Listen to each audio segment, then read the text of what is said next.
This is great. Are we filming now? All right. So, Skyler Williams and Myka.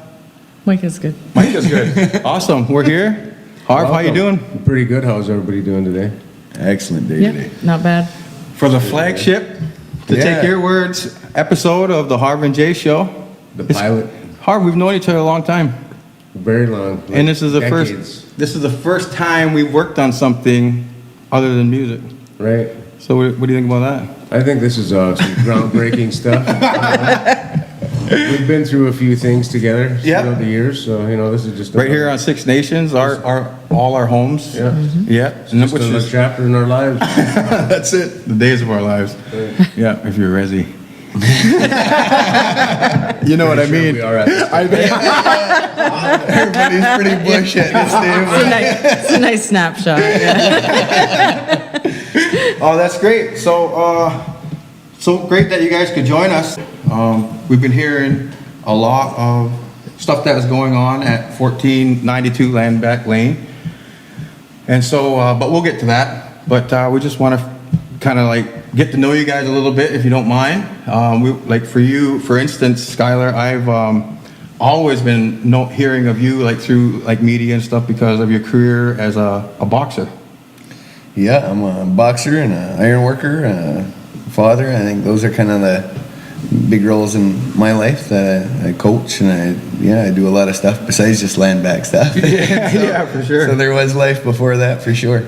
Like the boxing, you got pretty successful, like high up. I know you were taking on some pretty big time opponents and everything. Like, how did boxing become a part of like your life? It's my daughter. My daughter started all that stuff, and she was a gymnast and did really, really well in gymnastics. And then one day she got real tall, and came home from work one day and she was watching Ronda Rousey get her butt kicked, and she asked if she could do that. Wow. And I said, if you can convince your mom of it, then for sure. And wow. And so she was doing like 18 to 20 hours a week in the gym with gymnastics. That's amazing. And then so to go into another sport like MMA for kids is mostly like 45 minutes a week kind of thing. And so we found a boxing gym that was 3-4 days a week and sparring days and lots of training, and that was right up her alley. And So your daughter inspired you? Yeah, well, I used to fight when I was a kid. Okay. And so the old coach there asked, like, come on, you still got a couple of moves left, you old. And so I got back into it. And so, yeah, I've had some fun cruising around the country doing that stuff. How many bouts did you get in? I'm at 22 now. Oh, man, that's nice. Yeah. That's amateur record to go. Yeah. 4 losses out of those. Yeah. Yeah. Those are huge stats. Those are big time numbers. Silver medal in the Golden Gloves, gold medal at the Silver Gloves, and just lots of wins all over the country from Nova Scotia. And boxing out of Brantford? Yeah, Brantford, Bell City Boxing, yeah. So now when you talk about ironworking, are you scared of heights, Harv? Not afraid of heights, but I'm afraid of falling. I mean, generally people are afraid of dying, yeah. And you always hear that old, if you're on the construction sites, the old, if you're fired before you hit the ground thing. Right. But I don't think that would apply with like iron workers, do you think? We got a bit of time to be able to have that discussion. Might hit a few runs. You could apply for unemployment before you hit the ground. That's right. Like, that's just like, I would think my all-time, like, I think that'd be the all-time most dangerous job I would think out there. Instead of like working with those like killer animals and stuff, I would imagine.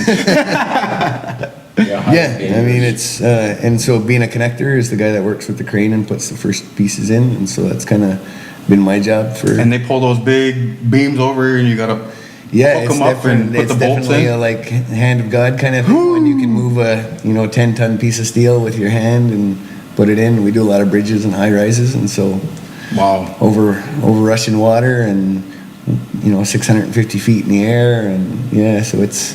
I can't even imagine the world that we would live in. It'd probably be better if people were scared of that.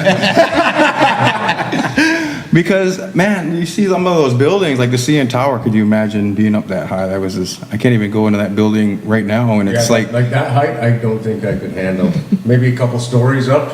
No problem, but yeah. Did you see that artist perform? I think it was at the Junos at the Raptors game. She sang the national anthem. The anthem singer, Yeah, she was singing on top of on the edge walk. the CN Tower. That was insane.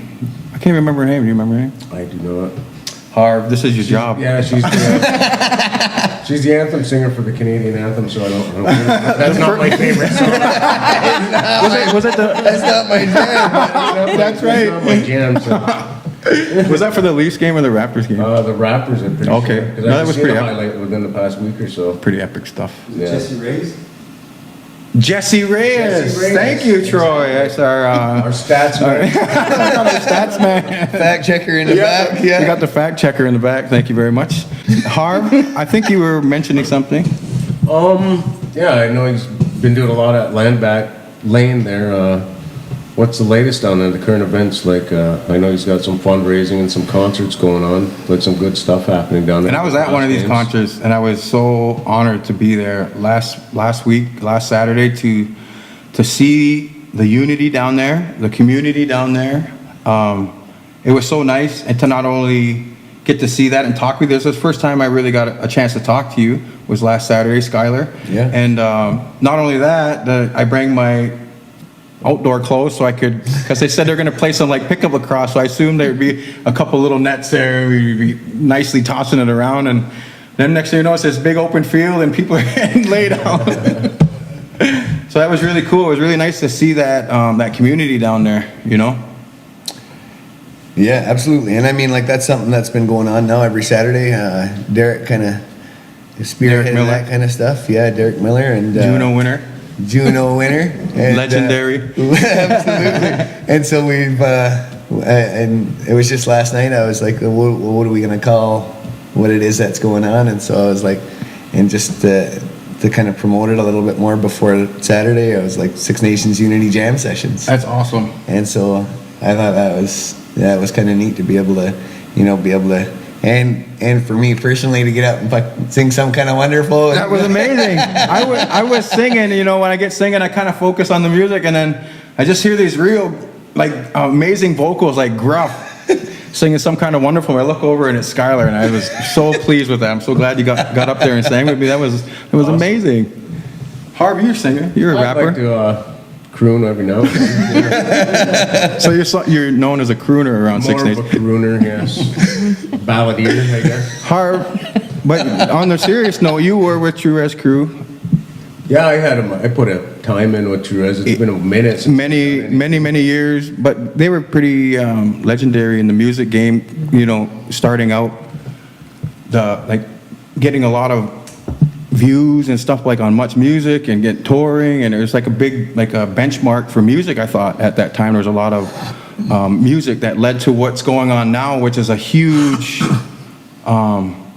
Every day I wake up, there's another artist, like a new artist that I've never heard of, all across the country, like indigenous artists. Right. You know, and it's just amazing to see where it come from when we were starting out to 20 years later to where it is now. Right, the amount of talent in our community or any native community Yeah. is. Do you guys have some favorite artists, indigenous artists? I'm absolutely. I mean, like True Res and the Tribe Called Red are awesome. Like, and you know, all the guys that were at Big the Joe, Unity Jam Logan sessions. Stotts. Big Joe's a And legend. like, yeah, absolutely. Big Joe is a legend. He is a legend. You know, and like to be able to, you know, have you guys come out and support us in the way that you guys did, like, that was fucking mind blowing for me. I thought for me, like, as a promoter, like I promote events for people, and I've done like so many concerts on the Reds here, like Concert for a Cure, and I bring Johnny Lang, we bring, you know, Fabulous Thunderbirds, all these amazing bands to the reserve there. But I was thinking, just from a purely marketing aspect, that concert to set up, I was like, oh, you need a big budget to put on that kind of concert. So it was so nice to see like the unity, like you're talking about the unity, like the artists to show up to show our support, and to kind of like, for me, it was about like trying to just help keep the energy up, you know, because I assume it's like it has to be able to take a toll on you, like physically and mentally, you know. Am I wrong? Well, I mean, like, you've been there. Yep. sitting in the desert all day. Right? That alone's pretty taxing. So like, yeah, they become pretty long days, and I think like just the consistent knowing that you could get raided at any time is also pretty taxing on the nerves. But I mean, we just Now, when we're talking about raid, we're not just talking about coming in and say, hey, you guys move over to this side of the street. When you say raid, it's a little more intense than that, right? It is. yes. Can you talk a little bit about what that, because you obviously went through it, like, I've gone through it 3 times in my life, and in 06 and again in 08 and again 4 weeks ago. And so this particular time there was about 100 OPP and like tactical gear marching onto the camp and slamming women to the ground, tasering people. Like the one guy got tasered in the neck and head. One of our young guys from here got his head grinded off the pavement, knee in the back of his neck. Wow. His rubber bullets. his face is still pretty like marked up from that too. wow. Yeah, no, he's gonna have A young some, land defender. yeah. And so yeah, no, there's and then the rubber bullets. Of course, the rubber bullets whizzing by your ears is. I think OPP said they fired once, but there's lots of video that shows them firing several shots, and so. When those rubber bullets blast apart right next to you, you end up with a bunch of little. Like, And you were like mentioning, and they don't shoot these out of like toy things. These are shot out of 12 gauge shotguns. yeah, and I mean, then they don't say, "Hey, we're going to shoot rubber bullets at you." They just point this 12 gauge. So at no you and let it warning. Fly. Yeah, and so when you feel those things whizzing by your ears, and the one that hit the car beside me, it exploded apart and fragmented, and so a bunch of these, you just end up with a bunch of little red dots all down the side of you, and like it was. So yeah, to say that it's taxing is Understatement of the year. Yeah, and so it. And what was their reasoning for the use of firing rubber bullets? So one of the guys was getting arrested, and everybody kind of stepped forward because it was a very physical arrest. Mm-hmm. One of the women had gotten picked up and like power slammed like you'd see in WWE, and she's about 5 feet tall, and she was a non-native just standing there videoing, like she wasn't on the site. She was just there videoing, and so as everybody kind of stepped forward, the rubber bullet started flying, and then Buddy got slammed and tasered and. So basically just fear from them. Yeah, well, yeah. Yeah.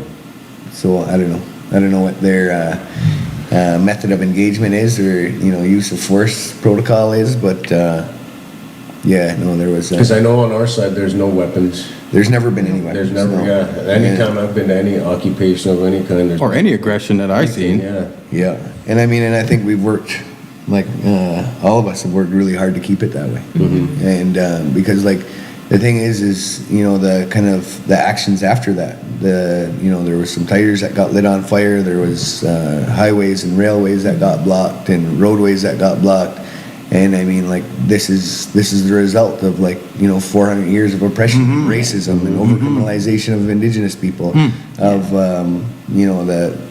this constant talk about reconciliation and what that means and what that looks like, and it's ridiculous because it's the government of Canada, Ontario, Haldeman Norfolk. Yep. It's their failure of that reconciliation that they keep talking about. They continue to talk about this.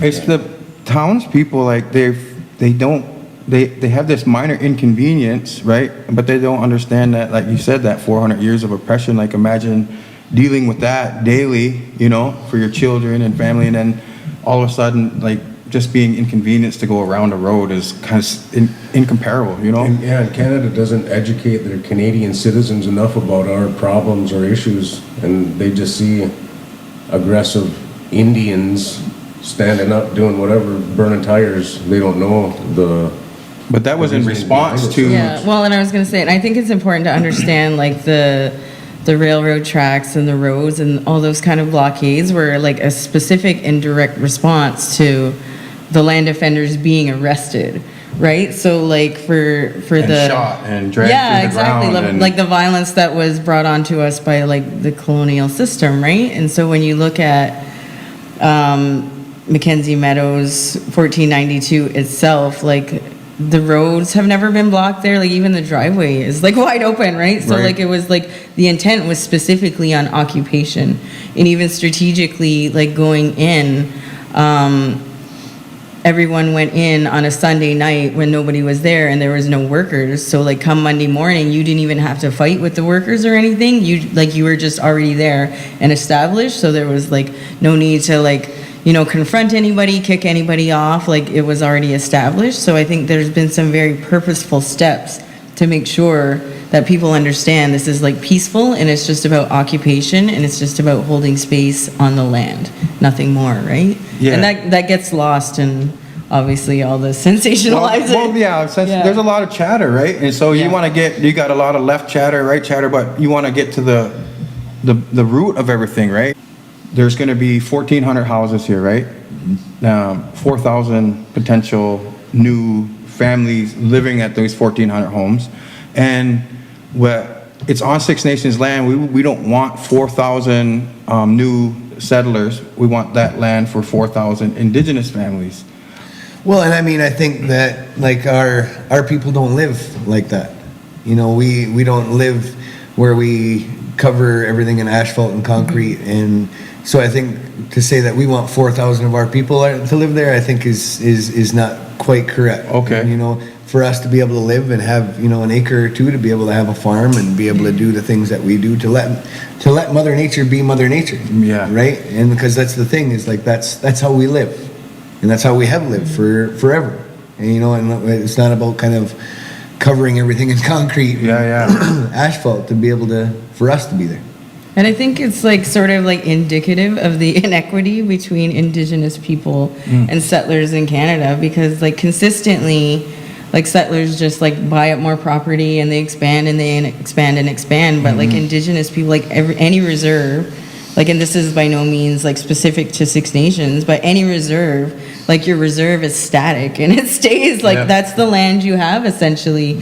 And like no matter how like your industry grows or your population grows, like for whatever reason Canada expects you to stay on that same plot of land. And like again, it's inequitable to think that we should not get the option to expand our borders on our own land especially, right? So That's a great point. Like when I was standing there on that stage and I'd seen there's a lot of development that already took place there before you guys got there, right?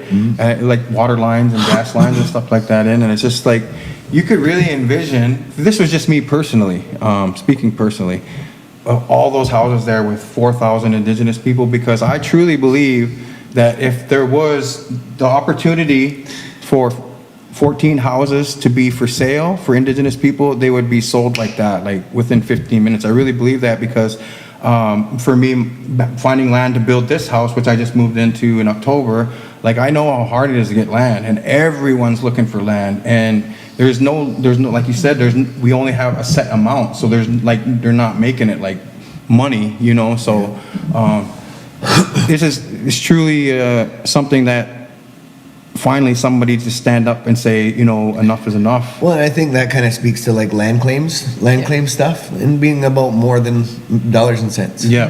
And like, because that's the thing is every time we talk about land claims, it always goes back to money. Every single time that we talk about land claims, it's, well, how much is it worth? And for us, like every other community, it's huge. And so the ability for us to be able to grow and thrive as a community, like I think these are the big things for our community to be able to do that. And if we're going to be able to thrive as a community, we got to be able to expand our borders. And there's an additions to reserves process that the government has set up that has never worked in the country ever, because the municipality has veto power over that, and so there's no elected official that's going to vote for their tax base to get smaller, and so not get elected again next year. And so it never happens. It never happens. And so if our people need to stand up and make a stand for the land, and it needs to be about the land, like the roads, the railways, be damned. Like we need to make a stand, and like if we're gonna go to jail, if we're gonna do all of those things that the OPP wants to do with us, it's got to be about the land.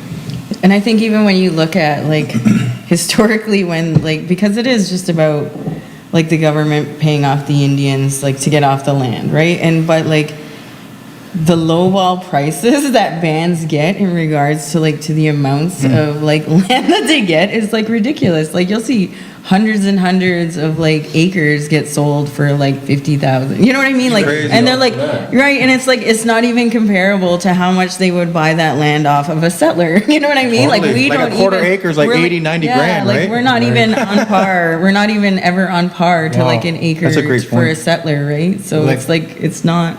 To put it into context, this is southern Ontario. Like this is the most developed part of the entire country. A quarter of the entire country lives in southern Ontario. Yep. And this is the real estate that we're giving away for $352,000. Exactly. And you think how much an acre would go for in Toronto? Oh my goodness. It's millions. It would could be millions, ridiculous. Exactly. And at the same time, though, like I understand, like, and I think the unity part of all of this is like, you know, I don't blame Band Council for taking the money that they did. I don't. I mean, that's my personal opinion, and because the thing is if they don't take that, What was that agreement? They took $350,000? $352,000 and 48.6 acres of land next to the Hagersville dump. Yeah. Well, and that's another factor too, right? Because a lot of the times they'll trade off land. They'll be like, so we're gonna do this land, but it's always like only like 1/8 of like it's not even at par. So they're not like we'll trade you like 40 acres here for 40 acres there. They're like we'll trade you this 40 acres for like 3. You know what I mean? Like the disparity. I was talking. Oh, You're gonna. go. I thought for me. Well, go ahead. Take it away.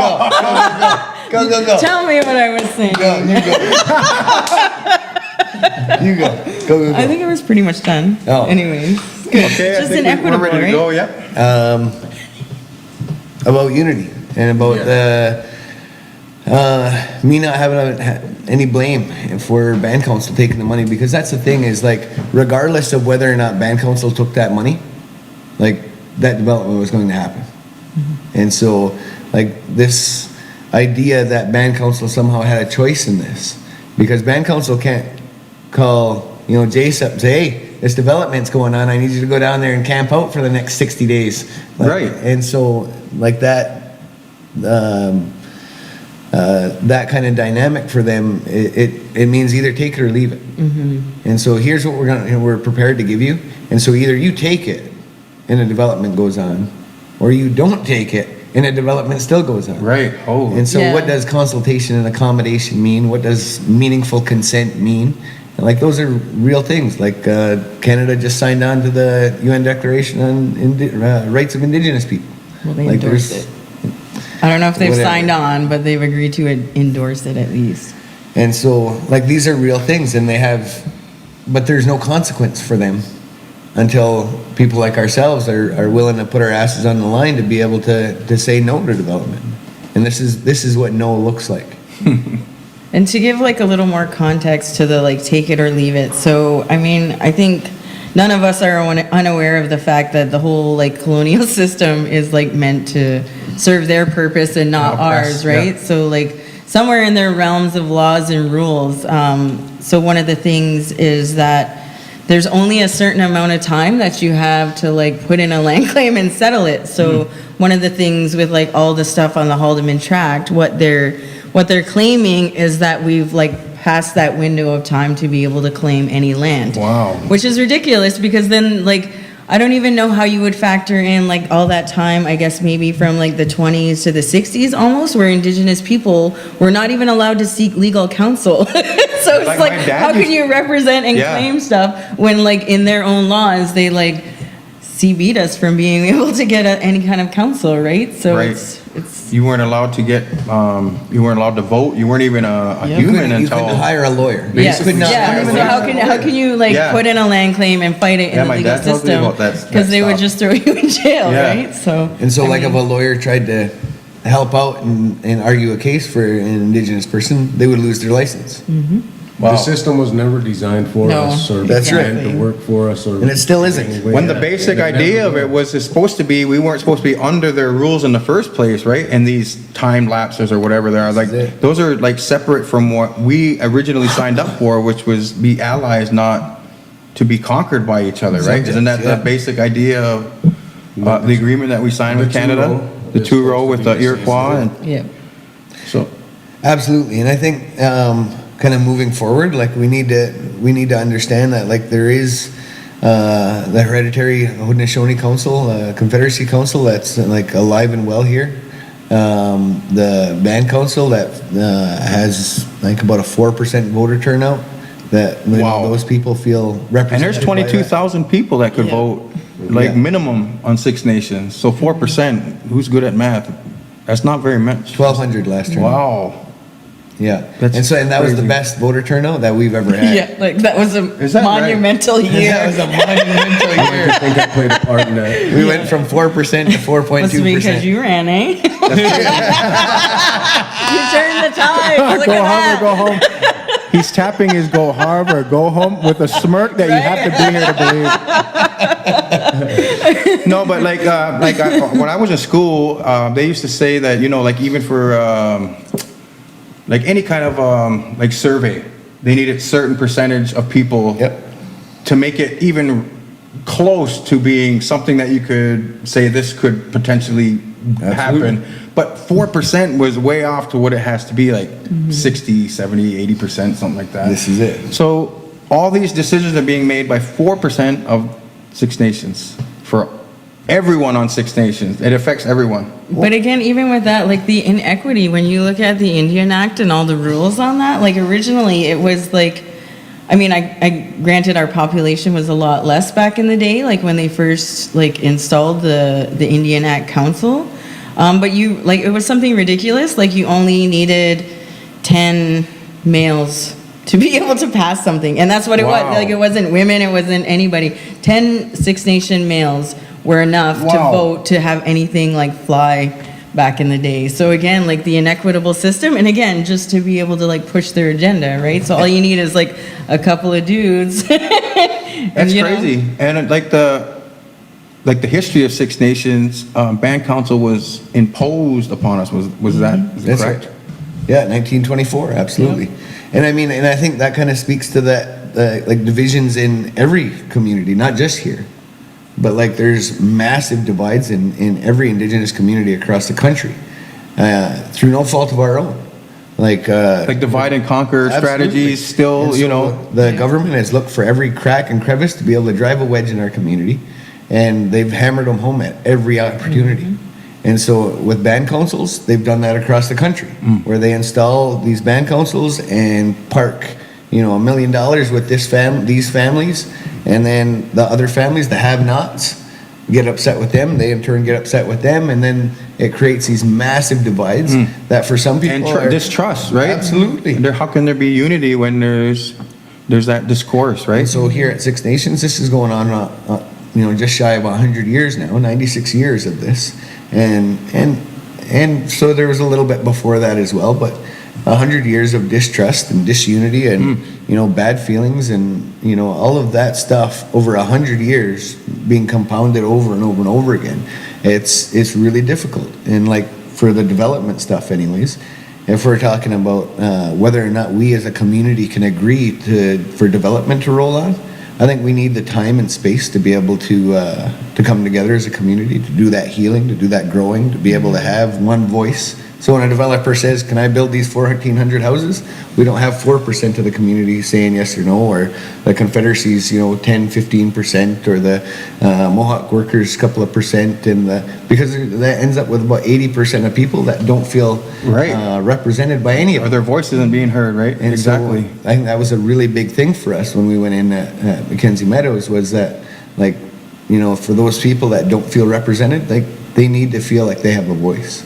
Yeah, and I think so. Like one of the things at LandBack, one of the things that's consistently been pushed is to have a moratorium on development, right? So just like no development whatsoever. Like forget the whole like, you know, is band council like, do they have the authority? Who's, you know what I mean? Right, I just think- eliminate that option. And yeah, that exactly. sounds- Because like right now, like again with the whole like divide and conquer, like the federal and Ontario government is really just using that as their scapegoat. Because when called to the table, they consistently say, "Well, who's in charge?" you're saying this, and then they just step back and they're like, oh, we can't do anything until they're like, you figure it out yourselves. But if you put a moratorium on the land with no development, what that looks like, I mean, it would be, I guess, maybe up to the community, whether it would be like specifically Mackenzie Meadows or like all of the Haldeman tract. Right. Would be like a task and a half to enforce, right? But so looking at that and then saying to the government, like, it needs to be like 10 years, like, because it's going to take a long time to muck through like just the governance stuff alone is probably going to be a task and a half, and just like getting like. See, that's what I mean. clan 10 families back years. These together. guys get these townsfolk get inconvenienced for a week. And we're talking about 10 years, 400 years, Yeah. you know. It's a system that was never designed for us, and you can see it clearly every day, you know? Yeah. Like, well, other than Mackenzie Meadows, is there anything other than that on the Haldeman tract that's in And progress? do you guys know how big the Haldeman tract is? Like, where it's is the it. source, Yeah, right, of the Grand yeah, River, right? many It's a different big land occupations I don't think a lot of people know that. Like, when you Just talk about west the of Haldeman. Toronto, all the way to Fort Erie, just Yeah, shy of Fort it's Erie. huge. It is massive, and in the And think of most the lucrative- development on those, the resources that are being used on all that land. Yeah. Yeah. That's gotta be billions, if not trillions, I'm not sure, the resources oh, yeah, and it's economy that it trillions, creates. trillions, for sure. Wow. And so And- then it's interesting too, because is it Foxgate or Lozani Homes, the Lozani developer? Homes, yeah. They have, how many is it? 8. 8 developments they currently have on their go. Like, so if you go on their website, they only have like 8 developments, and they are all located within the Haldeman tract. Only, essentially. 7 of them are within stone throws. Yeah. Of the river. It's almost like, this is just conspiracy on my, this is just me. This is just. Jace Here we Martin. go. It's almost like. We're getting into it now. It's a different show now. It's almost like let me buy this where I know there's going to be discourse and I know they're going to delay me. Then I can whine to the government to pay for my development, Yeah. and I don't have to spend a dime, but I make all the profits. So the last time that this happened, Henco Douglas Creek. Homes at Douglas Creek Estates, the developer was paid out to the tune of $17 million. And so he had tried to sue for all of what he lost, what his lost profit was. And so he estimated that somewhere around $30 million, they end up settling out of court for $17 million. Wow. And so, in terms of like whether or not that's a win for us or not, like, because Ontario still Sounds like it's a bit of a win for him. absolutely Yeah. the developer, and you know what? I don't blame the developer at all. I mean, he bought some land, got a permit from the Haldeman County like he was supposed to, Right. and developed the land. Yet we're not allowed to do this exact same thing that they're doing. That's And what you're that's saying. it. Absolutely, not and have it be like part of the reserve, anyways. Right. And so, if he followed all the rules that they set forth without telling him about the land claims and all that kind of stuff, I'd be going after Ontario too. I'd be going after the federal government as well. I'd be going after Haldeman County. I'd be taking them to court to say like to recover my assets. The last thing I'd be coming after is the only named party in the injunction so far is myself, and they're asking me for $20 million. Wow, that's insane. And this is the latest injunction. When was that, last week? It was approved? So yeah, like the damages that they're asking for was just added last week, yeah. And so they're asking for $20 million, and if I can't pay that, they'll ask for jail time. And then if I, Well, they'll take everything you do have first, They'll- and then yeah, top it because up I- with your jail time. Yeah. because I am an iron worker and a union iron worker, and I do have a pension. And Wow. Like the people that overcome, the indigenous people that overcome, who are out there successful like you guys are, and standing up for yourself, and like all the indigenous artists that are out there and that are like overcoming in spite of all those things, for me has always been inspirational. And that's one of the things that was inspiring about what you guys are doing, and that's part of the reason why when we talked about this show, why we want you as our first guest, is because this is what's going on in the world right now for us. This is the biggest deal. Absolutely, and I mean, I think for us as a community, like, you know, rebuilding our clans and our nation systems. I mean, we like the Great Law kind of spells out for us exactly how we're supposed to be living. Mm-hmm. And so, if we can, you know, put those systems of government back together, I think it would do great strides for us as a community, and to be able to have that speaking with one voice. And so when the government comes to the table and says, like, we need to discuss something, we can point to this one Right. voice, as opposed to every time, this group of people starts doing all the work and all the heavy lifting Yep. on something, Another group there's will another come in. group puts their hand up and says, Says no, no. they don't speak for me. Yep, exactly. And so, like, when I talk about, like, it's unity at all costs. And it's because that's the thing is, if we can get everybody else to the table and everybody else working together, then all of a sudden one of those groups stands up and says, well, they don't speak for me. Right, right. And The that's like a government's gonna- double-edged sword right This is there, it. right? Because then there's that division again, and then it justifies every political party to back up and say That's right. we're washing our hands of this because it's too controversial for us, type. But it's like engaged by their system. Like they perpetuate this to keep the money, Absolutely. the lawyers, the things, And and so- keep us down and oppressed and discouraged, right? Criminalizing land defenders is the most ridiculous thing I've ever heard of in my life. And they're land Like, defenders. They're not absolutely. burning houses. They're not hurting anyone. They're sitting on our land, defending it. That's all they're doing, right? That's not illegal. We've said consistently, we're not going up and down the track with eviction notices. That's not what we're about. That's not what we've said we're about. Like, families have lived there for, 100, 200 years, some Yep. families. And so, like, for us anyways, it isn't about, kicking anybody out. It's about the last bits of green left on the Haldeman, and certainly the ones that roll up on our doorstep. Right. Because this one is directly across the road from Douglas Creek Estates that I spent a year in the bush for and 7 months in jail for. Like, that's a slap in the face that you're going to roll up a massive 1,400 home development and, expect to bring in 4,000 to 5,000 new settlers onto our doorstep. Like, this is our place to be able to grow. Like, if that means we got to pay people to get off our land, then whatever, let's do that. But let's make that additions to reserve process one that works. Across the board, everybody says it's our land. Awesome. Everybody. Like, broader governance issues, we need 10, 20 years to do that, and that moratorium that Myka was talking about. Then that's going to give us that time to be able to put those houses in order to make sure that every single Six Nations person has a voice in whatever process it is. And so if we can push that forward, then right on, we'll have an opportunity at least to be able to move forward. Then we won't be able to play those games because This it'll is be it. a unified voice This is and it. we'll all stand behind those statements, right? When it comes to the land, everybody's already unified. Yeah. Everybody is already I love unified. that you're saying that and noticing that. That's because that's Because so true. And it I doesn't think matter. people need to talk about that.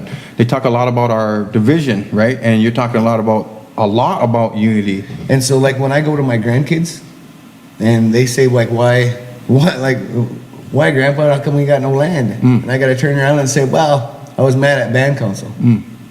Like, what And that's kind of not gonna do asshole would I anything. be if I said that to my grandchild or my great grandchild?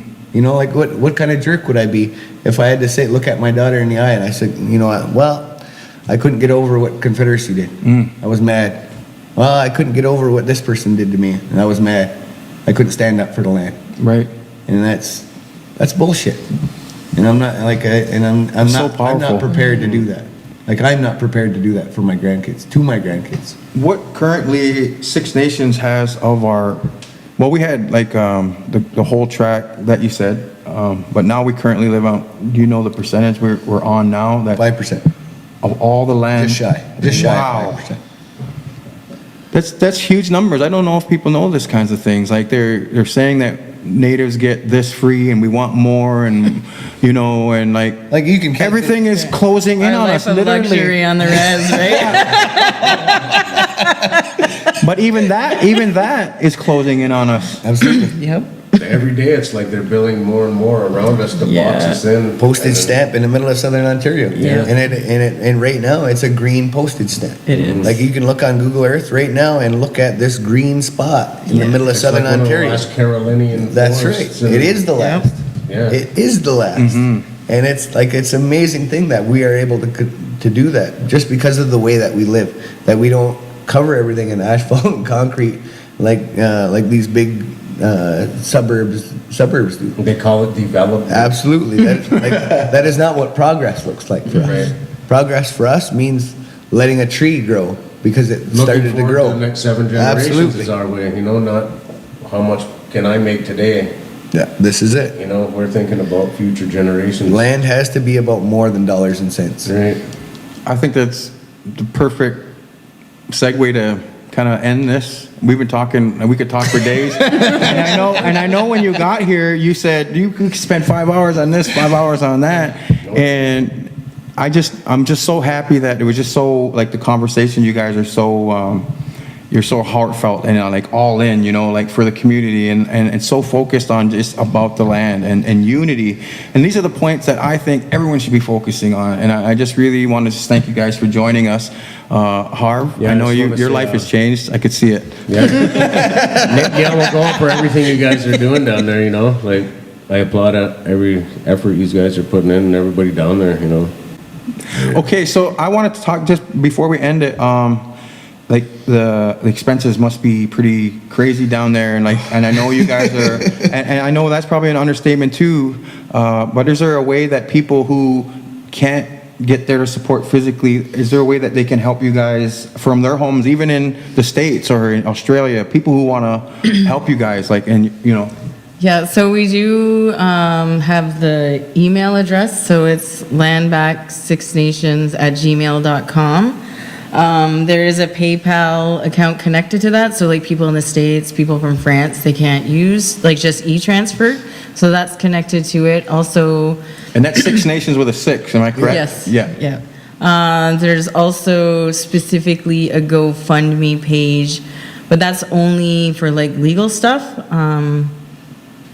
And also right now, currently, we're running an online auction just to raise funds for whatever. That's great, and people can get a hold of you through that email to say I got blankets and art and stuff for the auction and stuff. Yeah. That's fantastic.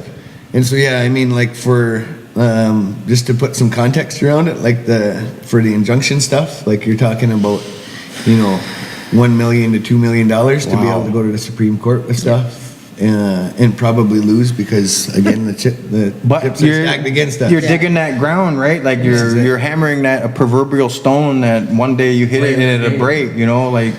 Well, we're hoping. Yeah, that's the hope. We're hoping. And I mean, at the end of the day, if the court comes back and says, you know, like Indigenous land doesn't matter to us, like I think that's which would be a pretty bold statement for absolutely any person in Canada or North America to say. And this is what they have been saying, and certainly at the Superior Court level that we're at right now. Maybe not with their words, but their actions definitely, from what I'm hearing, you know, like all their posturing and the hierarchy, you know. Well, and I mean, and so at the court hearing, the judge did say very blatantly to him, this is not a land claims matter. It is solely a mischief and Criminal matter. a criminal matter. Mischief and criminal matter. Yeah, that's like he said straight up, because like what in talking about, because the other people that were involved in presenting evidence or whatever, they were using a lot of material specifically from other land claims trials and whatever, and so he like listened to it all, but at the end he resolved. He's like, thank you for bringing all these other examples up, and he's like,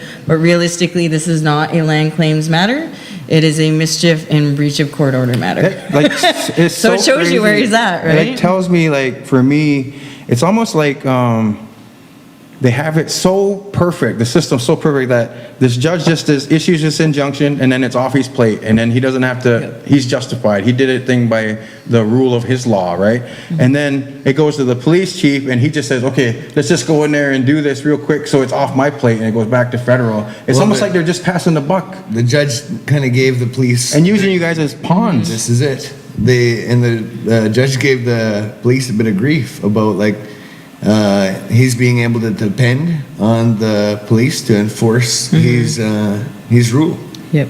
And said like if you guys aren't willing to enforce my orders, then it's just a piece of paper, and what's the point of the court? So get out there and bust some heads of those Indians. You know, and that's still happening. This is 2020. This isn't 1920 or 1820. This is 2020 where they're allowing that to happen in Canada. And we're supposed to be allies, the two-row. I mean, for me, the education needs to come a long way in Canada, I would but think.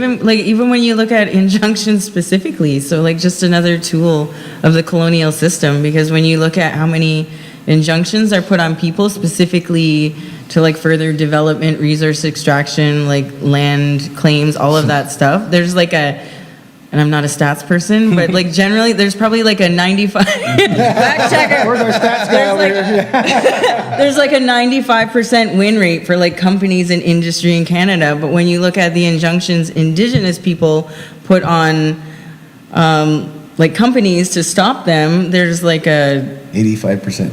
failure rate. Like it's reversed, you know what I mean? It's like the same almost stats, perfect. only they're losing, you know what I mean? So again, it's like everything in the colonial realm is just to screw us over, right? So I think there's more to talk about. Would you guys be willing to come back again another time down the road? And of course, absolutely. Yeah, I mean, we need to talk more about these kinds of things. Myka's coming too. We're just so happy that you guys were here to share this, our first episode. I mean, there's so much disinformation out there, and I just felt like the time was right. And when we talked, like, we wanted to bring people in here who aren't speculating. We wanted to bring people who are here, who know what's going on. And we want people to be educated, and we want people to be hopeful. And you're bringing a message of hope, in my mind, from everything. Hope and unity. And so we just want to thank you again, and we'll definitely have you guys back again. If there's anything you want to say. Proud to be on the flagship, That's right. flagship broadcast and a Harv and Jace show. That's awesome, man. Awesome. Thank you guys. Great on. Thank you. Yeah.